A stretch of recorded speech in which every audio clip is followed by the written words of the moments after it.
மனிதன் மேல இந்த உயிருக்கு எவ்வளவு நம்பிக்கை பாருங்க.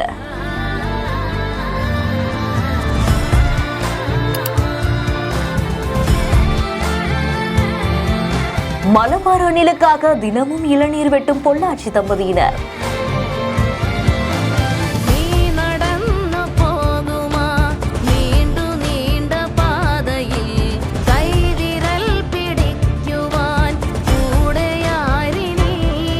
கோவை மாவட்டம் பொள்ளாச்சி அடுத்திருக்கக்கூடிய ஆழியார் அறிவு திருக்கோவில் அருகே ஜெகநாதன் அம்பிகாங்கிற தம்பதியினர் இளநீர் வியாபாரம் செய்து வாழ்க்கை நடத்திட்டு வராங்க. ஒரு மரத்துக்கடியில சின்னதா கடை அமைத்து இளநீர் வியாபாரம் செய்துட்டு வரக்கூடியவங்களுக்கு எதிர்பாராத விதமா கடந்த சில மாதங்களாவே மலபார் அணில்னு ஒண்ணு வனப்பகுதியிலிருந்து வெளியேறி இவங்களுடைய இளநீர் கடைக்கு வந்ததாகவும் கூறப்படுது. அப்படி வித்தியாசமா இருக்கக்கூடிய அந்த மலபார் அணிலுக்கு இவங்க ஒரு இளநீர் வெட்டி அதை கொடுக்கவும் செய்திருக்காங்க. அதை சாப்பிட்டு ருசி பார்த்த அந்த அணில் தினந்தோறுமே அந்த கடைக்கு வருகை தர ஆரம்பிச்சிருக்கு. காலை மாலைன்னு இரு நேரங்கள்ல மரத்துக்கு மரம் தாவி வனப்பகுதியிலிருந்து வெளியேறி அந்த இளநீர் கடைக்கு வந்து வெறும் தேங்காய் மட்டுமே சாப்பிடக்கூடிய அழகிய காட்சி பார்ப்போர் நிகழ்ச்சி அடைய வச்சிருக்கு. அந்த அணிலுக்காகவே ஒரு இளநீரை வெட்டி அந்த இளநீருக்குள்ள இருக்கக்கூடிய தேங்காயை தனியா எடுத்து அந்த அணிலுடைய கையிலையும் கொடுக்கறாங்க.